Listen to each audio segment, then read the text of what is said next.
busy these days, and busy is a good thing as far as that is concerned, as we remember the life of Stanton Friedman tonight, who lived to be 84 years old. It is now your time for your say. You've heard what the man has had to say to me in the course of several interviews, and if you have a story, if you have a memory, if you have something you want to say about Stanton Friedman, now's the time.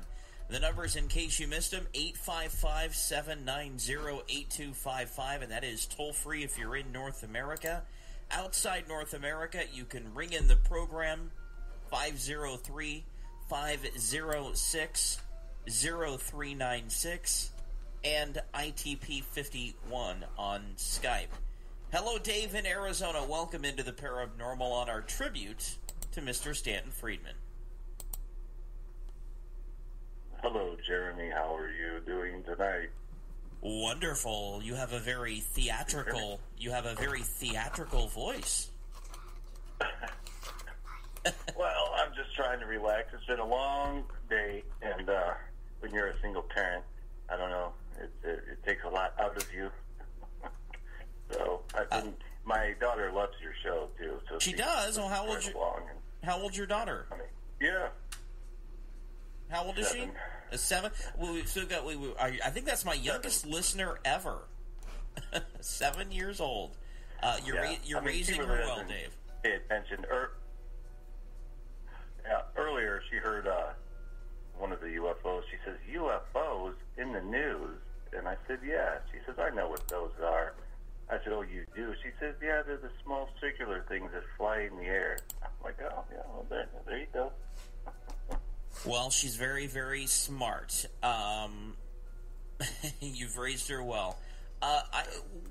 As far as Stanton Friedman, is it right that you, from what I understand, that you had a chance to interview Stanton yourself? Yeah, it didn't start out that way it was never a formal interview, actually. And when this took place, I was 24. And I'm 44 now. So, his book, Top Secret Magic, came out, I believe, I think it was 96, late 96. And I read the book, and like so many people that I've come to find out, they actually called the phone number in the back of the book. Well, I did that too. And my motivation for doing that was my aunt and my uncle had a couple of photographs of UFOs that were taken from an airplane when they were on vacation, I believe, in Alaska in the mid-1970s. So, as a kid, my grandfather would pull out these two photos and show me. And back in those days, you know, the film wasn't great, and they had those old slim cameras had the soft kind of matte look to them. You know, that effect, kind of yellowish tinge to these old color film cameras. And they were rectangular photos. One was rectangular and one was, regular. But anyway, one of them showed a white solid UFO disc hovering over pine tree tops in the distance. But the second photo, which was, they were both taken from the airplane, the second photo showed a solid white UFO disc hovering over a snow-capped mountain peak. And you could clearly distinct this was another craft flying along the airplane, because you can clearly see the clouds in the background and this and that. So this was my motivation for calling Stanton. I was like, whoa, because up until that point, all we had back then really was the TV, and the internet was still a baby. I mean, there were things online, but nothing like now. And there was no way for me to upload it on the internet. I mean, you had to use a scanner back in those days, So I called them and I told them the story about how I got these pictures, and they were finally given to me. And will you ever be in Michigan speaking at a conference? And it just so happened that he was going to be in Romulus in November of 1998. And I said, well, I'd like to meet you. I said, I can't go to the conference. I got to work. But if afterward you want to meet, I could bring you these pictures. And if you don't mind, I could bring my video camera and we could, chat. And he was like, sure. So I went over there. It was a sunny afternoon. It was Friday the 13th of all days. And it was very nice and very cordial. Told me his hotel room, knocked on the door, went in, and showed him my photos. And he asked for the negatives, and I said, well, I told you on the phone, you can't find them. At least 20 years have passed by this time. So 77, this is 98. And I said, this is the only ones in existence. I said, take care of them. I said, I need them back. I would like them back. They're family heirlooms. He kept looking at the one. It's too bad I didn't get it on video, and I didn't think about it, because I'm thinking I'm going to get my photos back.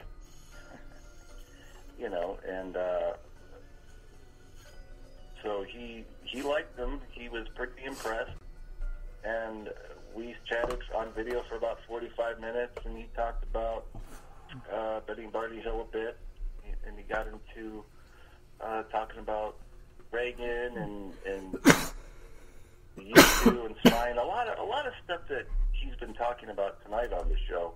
He would, just repeat on my video and my interview. He hasn't really said anything new.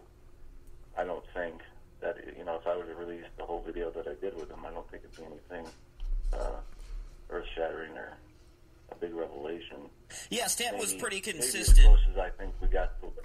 Yeah, he was pretty consistent in his beliefs, and he would state it the same, way time after time. There wasn't much fluctuation there.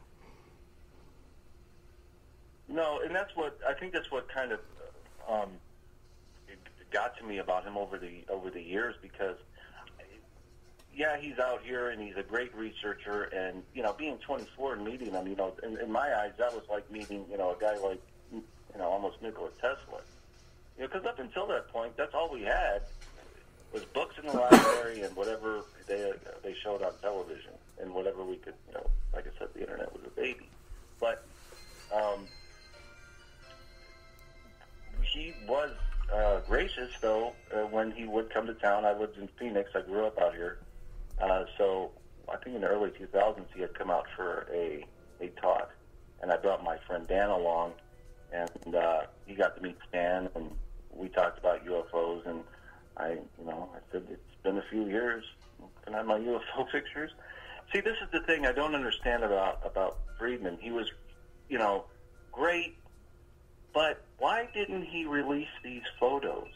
Now, my question is, somebody mentioned to me, now you're going to have to go to whoever's in charge of his archives. And, he was always the kind of guy you could call and talk to, hey, I saw something strange, or I got, this case that I'm working on. And I had presented him with some military testimonies, military reports from Shemya military veterans. And this was in 2010 when I met him again in Baltimore and talked to him face-to-face. And I think there was something in his research that he just would not go into. And I don't think it's probably because he wasn't interested. It's like you said, he was rigid on, he had a format, he had, I don't want to call it a script, but like you said, his belief. But as so many other research out there I have heard, bring me new cases, bring me something. And I have attempted that in the past, and nobody wants to touch the case that I'm talking about with a 10-foot pole. And I kind of can figure out why, but when Stanton and I talked about this case from Shemya, he sat there and read it, and I gave him all my, not all of them, but a good portion up until that point of what I found. And he said, if this is true, whoa. He says, I'll look into it. But I don't think he ever got the chance because he's so busy. But one little thing, and if you want to talk some more about, anything else, great. But one little thing that he did find interesting in my research about his name.